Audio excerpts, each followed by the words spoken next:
Apalah artinya bonus demografi jika tidak berkualitas?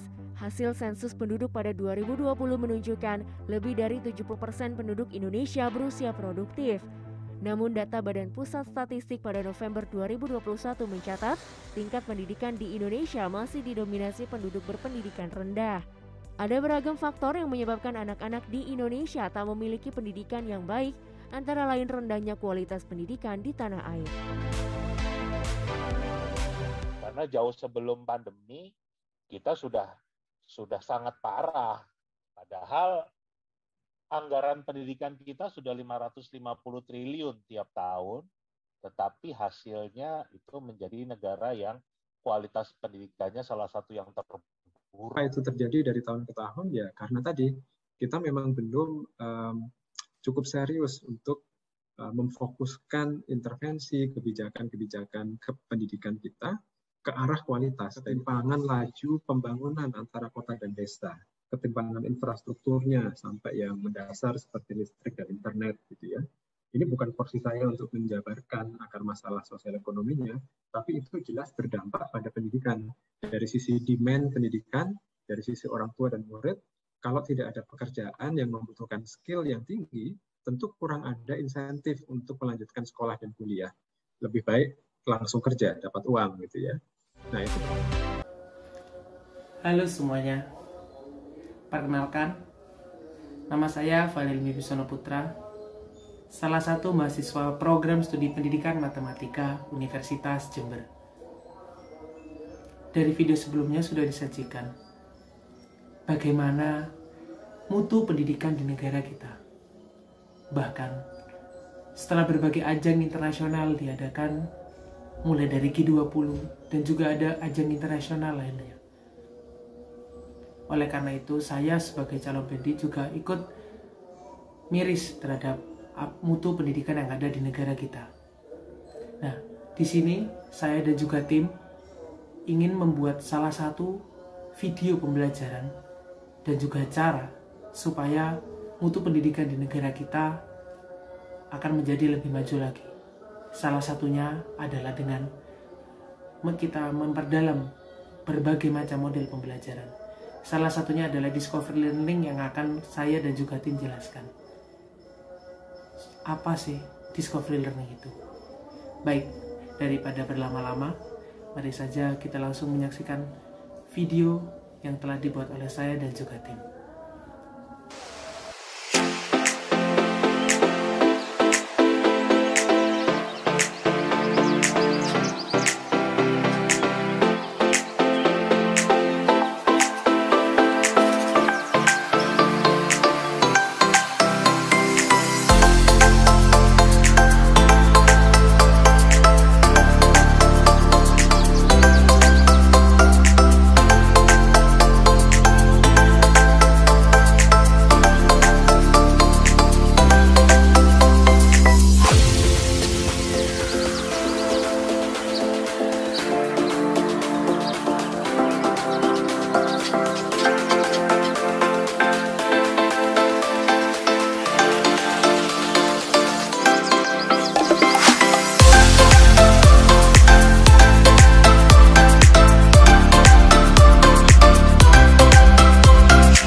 Di sini tempat keluarganya ya? Oh ya. Ada maksud siapa saja? Dinar. Oh Dinar. Ada kenapa Dinar? Bolos kayaknya Pak. Bolos. Udah baik itu ya. Mungkin sebelum kita mulai pelajaran kita berdoa terlebih dahulu ya. Baik, kita dipimpin oleh ketua kelasnya. Sebelum memulai pembelajaran, mari kita berdoa sesuai keyakinan masing-masing. Berdoa mulai. Berdoa selesai. Sebelum kita mulai pembelajaran ya, kita bacakan terlebih dahulu pembelajaran kita pada hari ini. Mungkin untuk adik yang sebelah ini, adik cowok, kita bacakan dan pembelajarannya. Tujuan pembelajaran pada hari ini yang pertama kita menghitung perbandingan segitiga siku-siku yang sudutnya tetap, tetapi panjang sisinya berbeda. Kemudian yang kedua, mengidentifikasi pengertian perbandingan trigonometri pada segitiga siku-siku. Tujuan yang ketiga, menentukan nilai perbandingan trigonometri suatu sudut pada segitiga siku-siku. Kemudian tujuan pembelajaran yang terakhir yaitu yang keempat, menerapkan perbandingan trigonometri dalam menyelesaikan masalah. Sudah, Pak? Sudah. Baik, terima kasih Mas Diego ya namanya. Baik kan, di kelas 9 kan kalian sudah mempelajari materi segitiga siku-siku, teorem Pythagoras dan juga kesebangunan. Mungkin dari anak-anak mungkin ada yang masih ingat mengenai segitiga siku-siku, dia ada yang mau menyampaikan? Ya baik, buat apa namanya? Mbak Yulia. Mbak Yulia, ya. Setahu saya segitiga siku-siku adalah segitiga yang dimana salah satu sudutnya itu sebesar 90 derajat. Bagus, pertanyaan Mbak Yulia. Baik, kan sudah segitiga siku-siku ya. Yang kedua itu teorem Pythagoras. Mungkin ada yang mau menyampaikan? Saya. Baik, apa namanya? Mbak Lydia. Mbak Lydia, baik, silakan. Dalam Pythagoras itu rumusnya A kuadrat sama dengan B kuadrat ditambah C kuadrat. A kuadrat itu sisi miringnya. Baik. Terima kasih Mbak. Mungkin yang ketiga yaitu kesebangunan. Mungkin ada yang ingin menyampaikan pendapat tentang sebangunan yang masih ingat? Gambar kan? Ya, gambar. Mungkin untuk pakai kertas saja. kertas.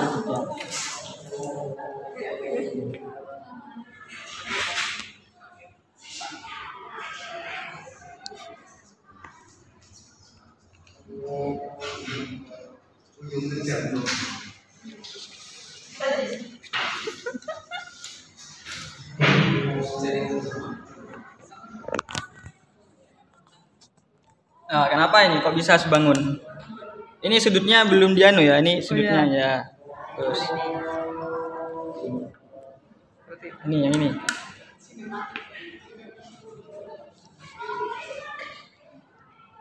Betul sekali. Jadi ini sisi ini kan sebanding kan sisinya. Iya. Ya, kan dikatakan. Kalian tahu kan bentuk atap rumah? Bentuknya seperti apa itu bentuknya? Segitiga. Betul sekali. Nah, kan itu bentuknya segitiga ya. Mungkin dari kalian tuh ada pandangan kenapa kok jika sudutnya itu semakin besar itu bagaimana nanti atapnya? Yo, apa namanya? Fatma. Coba Jadi sampaikan.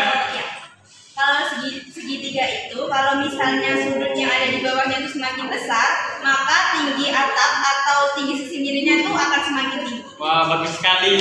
Tepuk tangan juga.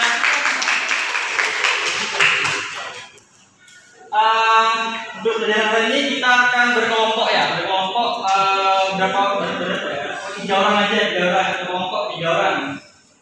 Bisa pilih sendiri anggota kelompoknya. 3 ya apa ya, sempat ya apa? 3. Bebas ya, maksimal 4, minimal 3. Maksimal 4, minimal 3. Saya sama Fatimah.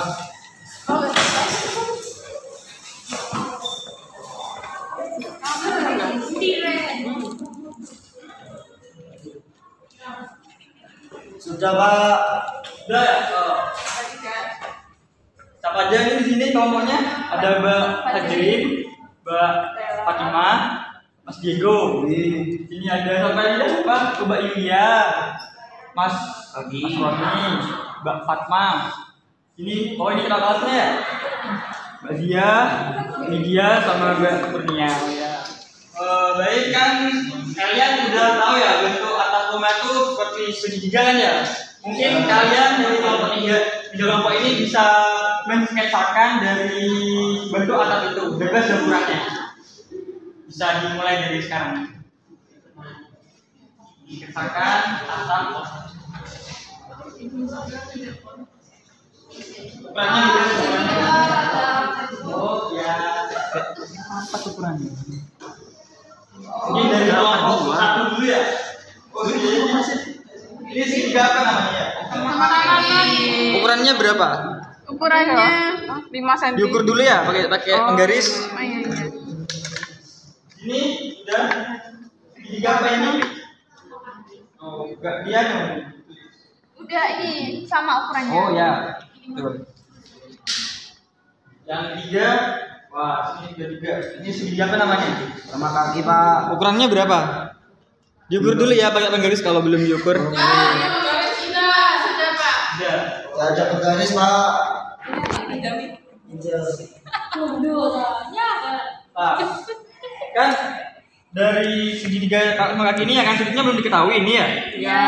Kan apakah bisa menyelesaikan besar sudut ini tanpa menggunakan busur? Nggak tahu. Nggak bisa ya? Bisa. Menurut kalian? Bisa.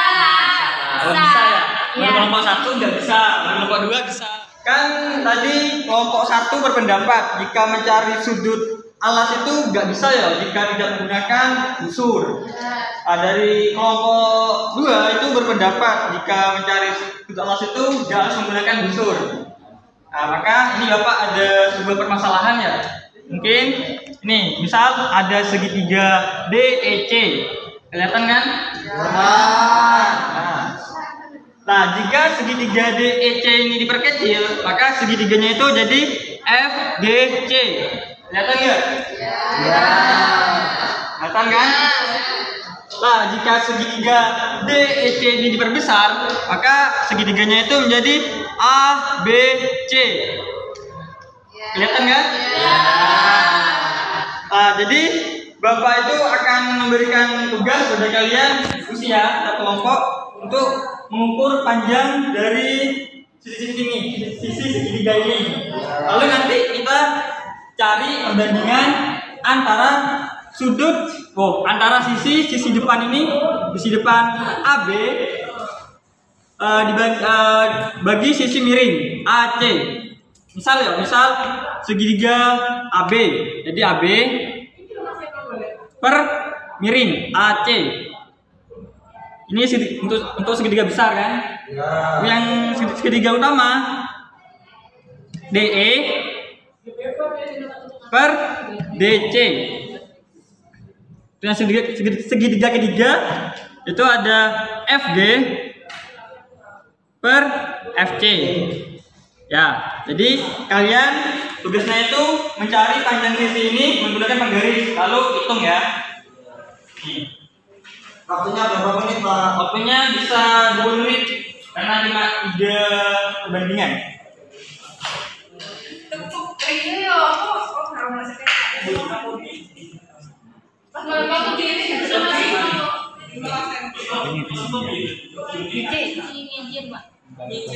Sekali.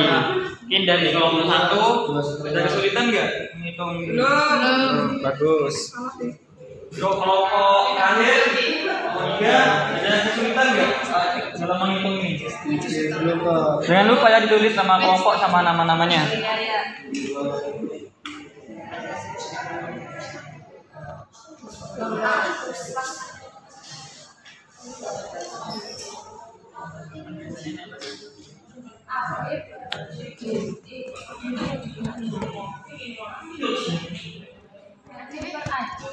Oh, jelas AB-nya berapa?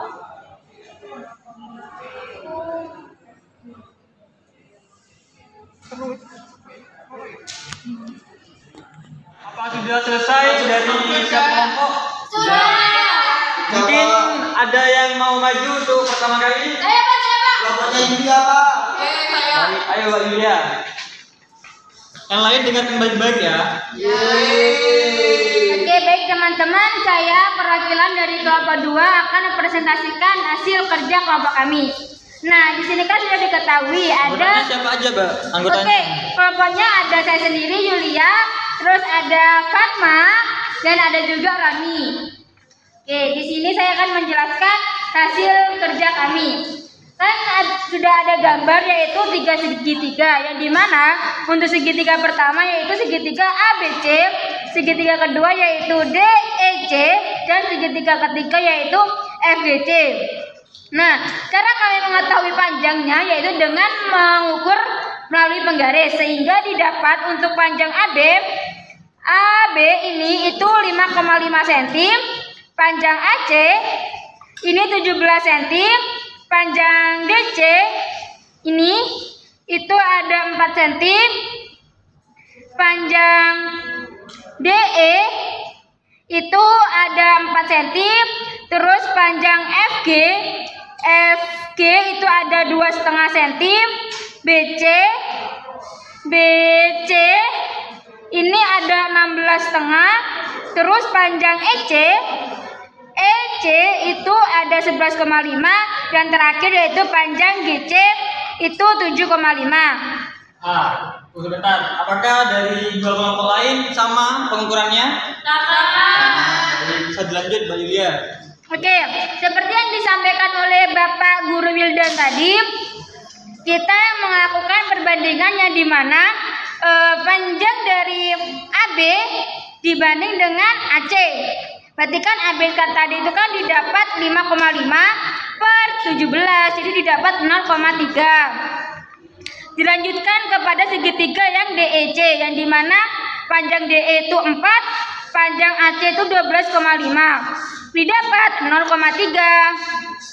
Dan yang segitiga terakhir yaitu segitiga FGC itu didapat panjang FG-nya itu 2,5 dan panjang AC-nya itu 8, sehingga didapat 0,3.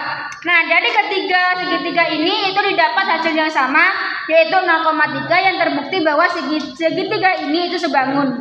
Sudah, Pak? Terima kasih Mbak Yulia bisa kembali. Setelah mendengar penjelasan dari Mbak Yulia, mungkin dari 3 kelompok ini bisa ada yang mau menyimpulkan dari hasil data yang telah diperoleh? Ya, Pak. Baik, kelompok 1 dan dari Mas Diego. Ya, baik, Pak. Kesimpulan dari pembelajaran hari ini tadi yaitu dengan menggunakan perbandingan trigonometri, kita dapat menentukan panjang sisi atau sudut yang belum diketahui pada suatu segitiga, Pak. Sudah. Nah, baik, terima kasih Mas Diego. Tepuk tangan dong. Mungkin ada pertanyaan sebelum lanjut. Mungkin dari kelompok 3 ada Mbak Zia. Apa pertanyaannya? Jika besar sudutnya itu berbeda, bagaimana caranya ya, Pak? Oh, jika besar sudutnya nggak beda ya? Mungkin dari kelompok lain ada yang ingin menjawab jika besar sudutnya itu berbeda. Mbak Yulia, ayo Pak Yulia. Jika besar sudutnya berbeda, itu kita tinggal maka perbandingannya nggak sama kan? Sama. Jadi dapat disimpulkan meskipun panjang sisi-sisi dari segitiganya itu nggak sama panjangnya dan sudutnya itu sama, maka perbandingannya itu tetap. Ya gitu. Apakah sudah selesai? Ya. Boleh dikumpulkan dulu kan, Pak? Boleh.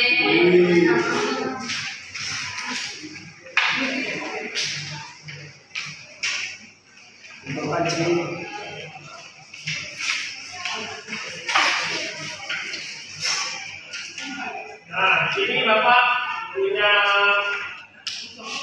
soal lagi ya? Soal lagi, Pak. Ya. Jadi ini jangan kelompok lagi ya, jangan lupa diisi namanya.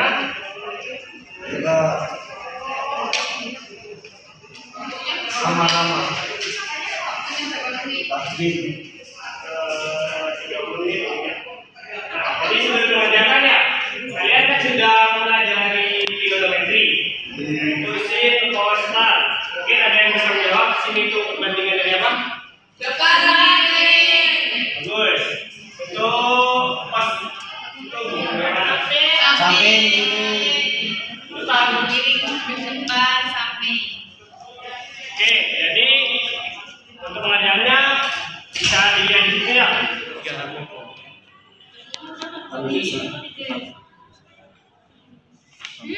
Simpan 4 derajat. 1 per apa? Setengah akar 3 nggak sih? Oh iya.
Oke anak-anak, sekarang karena tadi kalian sudah mengerjakan LKM yang telah diberikan oleh saya, nah mungkin sekarang waktunya untuk memverifikasi dari hasil pengerjaan kalian. Bisa dimulai dari kelompok 1 dulu untuk mempresentasikan hasilnya. Silakan, perwakilan dari kelompok 1.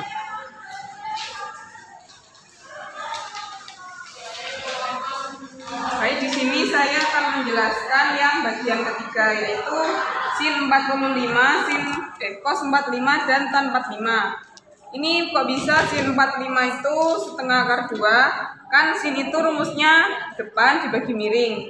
Jadi depannya itu 1 dan miringnya itu akar 2. Jadi dibagi 1 dibagi akar 2. Kemudian dikalikan akar 2 per akar 2. Jadi hasilnya setengah akar 2. Untuk cos rumusnya yaitu samping dibagi miring. Jadi setengah akar 2 juga. Untuk yang tan yaitu depan dibagi samping. 1 dibagi 1 yaitu hasilnya 1. Nah, oke. Karena dari kelompok kami sudah menjelaskan, mungkin dari kelompok yang lain apakah sudah benar yang sudah dijelaskan oleh benar. Oke, sekarang coba kelompok 2 bisa menjelaskan.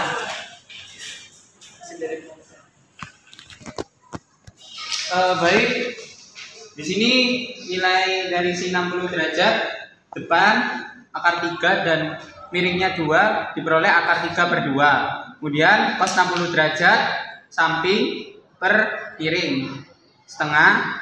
Kemudian tan 60 derajat depan akar 3 dan sampingnya 1 diperoleh akar 3. Oke, dari teman-teman apakah benar? Dari Oke, duduk tangan dulu.